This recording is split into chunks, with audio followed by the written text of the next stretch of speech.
Hello champions, कैसे हैं आप लोग? आई होप आप लोग अच्छे होंगे। मैं Smit Kumar first of all आप लोग का स्वागत करता हूं अपने YouTube channel S education day में। आज मैं आप लोग के लिए कॉम्पिटिटिव क्लास के लिए मैथ्स का परसेंटेज चैप्टर लेके आया हूँ, जैसा कि आप बोर्ड में लिखे हुए देख रहे होंगे। तो मैं तो मैथ्स का शॉर्टकट लिख आप लोगों को पढ़ा ही रहा था, लेकिन सोचा कि कंपटीशन का भी क्लास देते चलूँ, जो आपको आने वाले प्रतियोगिता एग्जाम में काफ़ी हेल्पफुल रहेगा। तो परसेंटेज ही क्यों किया मैंने पहले? तो देखिए, percentage, profit and loss, discount, simple interest and compound interest, ये 5 ऐसे चैप्टर है जिससे हर एग्जाम में क्वेश्चन आता ही है। और ये पांचों एक दूसरे से, ये पांचों चैप्टर जो है एक दूसरे से लिंक है। तो काफ़ी इंटरेस्टिंग चैप्टर भी है, मज़ेदार चैप्टर भी है। तो इसी से स्टार्ट किया जाए। तो आज परसेंटेज का मैं आप लोगों को बेसिक समझाने जाना हूँ। और देखिए, परसेंटेज में क्या है कि टोटल आपका कुल आपको 10 प्रकार पढ़ने हैं, 10 टाइप्स आपको परसेंटेज के जानने हैं। इसके बाद आपका एग्जाम में ये भी क्वेश्चन नहीं छूटेगा। तो चलिए स्टार्ट करते हैं। देखिए, मैथ्स का तो मैं ट्रिक बता रहा हूँ, उसको आप देखते जाइए, वो आपको कैलकुलेशन में काफ़ी हेल्प करेगा। बाकी यहाँ पर जो कॉन्सेप्ट बता रहा हूँ वो आप देखते जाइए। ये आपका चैप्टर वाइज मैथ्स में रहेगा। इसके बाद रीजनिंग का भी मैं क्लास लाऊंगा, क्योंकि देखिए कोई भी एग्जाम जिसमें मैथ रीजनिंग रहता है वो काफ़ी मतलब हेल्पफुल होता है उस एग्जाम को क्रैक करने का। तो अगर आपको अपने मतलब लक्ष्य को प्राप्त करना है, आप कोई फोकस नहीं है ऐसे एग्जाम को जैसे मैथ रीजनिंग काफ़ी वेटेज लगता है, तो आपको मेरा क्लास बहुत ही अच्छा लगेगा और काफ़ी हेल्पफुल रहेगा। बस इसको आप पेशेंस पूर्वक देखते जाइए और अपने कॉन्सेप्ट को क्लियर करते जाइए। तो चलिए स्टार्ट करते हैं। तो परसेंटेज, अगर परसेंटेज को देखा जाए तो परसेंटेज का मतलब क्या होता है? परसेंटेज को हिंदी में प्रतिशत बोलते हैं, और प्रतिशत को तोड़ा जाए तो प्रति सैकड़ा होगा। प्रति सैकड़ा, यानी इसको बोल सकते हैं वाह भिन्न जिसका हल 100 हो। हर मतलब कि डेनोमिनेटर, हर मतलब क्या हो गया? डेनोमिनेटर। और भिन्न को इंग्लिश में बोलते हैं फ्रैक्शन। सीबीएसई वाले बच्चों के लिए भी क्या हो जाएगा? इजी हो जाएगा समझने की। जैसे यहाँ देखिए, परसेंटेज का साइन ये होता है, ये रहा परसेंटेज का साइन, ठीक है। जैसे यहाँ लिखा हुआ 10%, तो 10% का हम लोग क्या कर सकते हैं? 10/100। ये जो परसेंटेज का जो वैल्यू होता है ये 100 होता है। ये हमेशा कहाँ लिखा था? डेनोमिनेटर में, यानी कि नीचे। ये आपका डेनोमिनेटर लिखाएगा यानी कि नीचे लिखाएगा। यानी 10% को हम लोग क्या बोल सकते हैं? 10/100। उसी तरह हम लोग 15% को क्या बोल सकते हैं? 15/100। और कभी कभी अगर फ्रैक्शन को परसेंटेज में चेंज करना दे, मान चलिए आपको यहाँ दे कि मान चलिए 20/100 को हमको परसेंटेज में लिखना था, तो क्या सकते हैं? 20%। गर्मी काफ़ी बढ़ा दिया है, तो चलिए क्लास को जल्दी जल्दी आप लोगों को कॉन्सेप्ट क्लियर किया जाए। तो आज हम लोग पहला काइस पढ़ेंगे, प्रतिशत कमी पर आधारित प्रश्न। यानी पहले का क्वेश्चन बोला जाएगा कि किसी चीज़ पर इतनी प्रतिशत की कमी हुई, तो बताइए उसकी खपत कितनी प्रतिशत अधिक हो जाएगी। जैसे फॉर एग्जाम्पल यहाँ पर आपको एक क्वेश्चन दिया हुआ है कि सीता की आय गीता की आय से 10% कम। सीता की जो आय है गीता की आय से 10% कम है, तो बताइए गीता की आय सीता की आय से कितने प्रतिशत अधिक होगी। तो पहले तो बोला कि सीता की आय गीता की आय से 10% कम है, तो आप पूछा गीता की आय जो है सीता की आय से कितने प्रतिशत अधिक होगी। पहले यहाँ कमी का बात किया है, आप यहाँ पूछा कितनी अधिक होगी, तो उसका फॉर्मूला है 100 इंटू प्रतिशत कमी बाई 100 माइनस प्रतिशत कमी। यानी अब इंटू करना है अब माइनस करना है, तो आपका आंसर आ जाएगा। तो चलिए देखते हैं इसको। तो क्या था फॉर्मूला?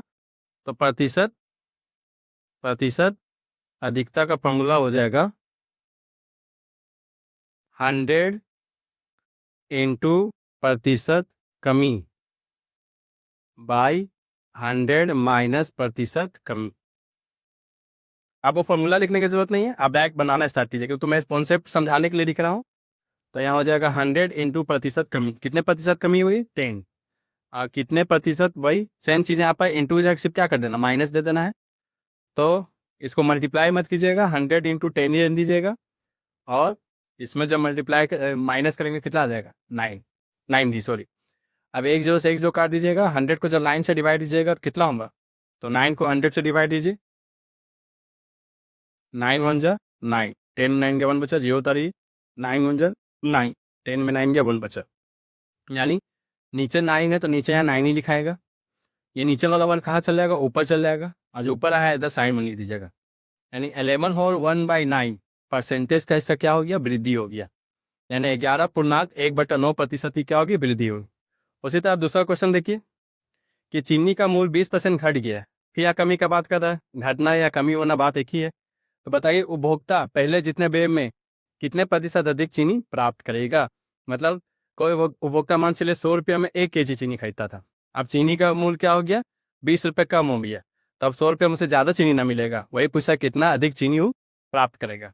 तो कुछ नहीं करना है, वही फॉर्मूला लगाना है, प्रतिशत अधिकता का फॉर्मूला क्या होता है, 100 इंटू प्रतिशत कमी बाई 100 माइनस प्रतिशत कमी। ये 100 इंटू 20 रहने दीजिएगा, इसमें माइनस कर दीजिएगा, तो 24 जा 80 कट जाएगा, और 4 से ये 25 बन कर जाएगा, यानी कुल मिला के 25% की उसकी उपभोग करने की क्षमता क्या होगी, बढ़ जाएगी। आई होप आप लोग को ये दोनों क्वेश्चन समझ में आ गया होगा। ये पहला टाइप है। अब मैं और आगे क्वेश्चन करवाता हूँ, आप इसको स्क्रीनशॉट ले सकते हैं, अगर आप चाहे तो स्क्रीनशॉट ले सकते हैं। आई होप आप लोग स्क्रीनशॉट ले लिए होंगे। चलिए देखते हैं नेक्स्ट क्वेश्चन को। नेक्स्ट क्वेश्चन यहाँ पर क्वेश्चन नंबर 3 है। एक पुस्तक का अंकित मूल्य क्रय मूल्य से 20% कम है, बताइए कि उसे कितने प्रतिशत अधिक में बेचा जाए कि ना लाभ हो ना हानि।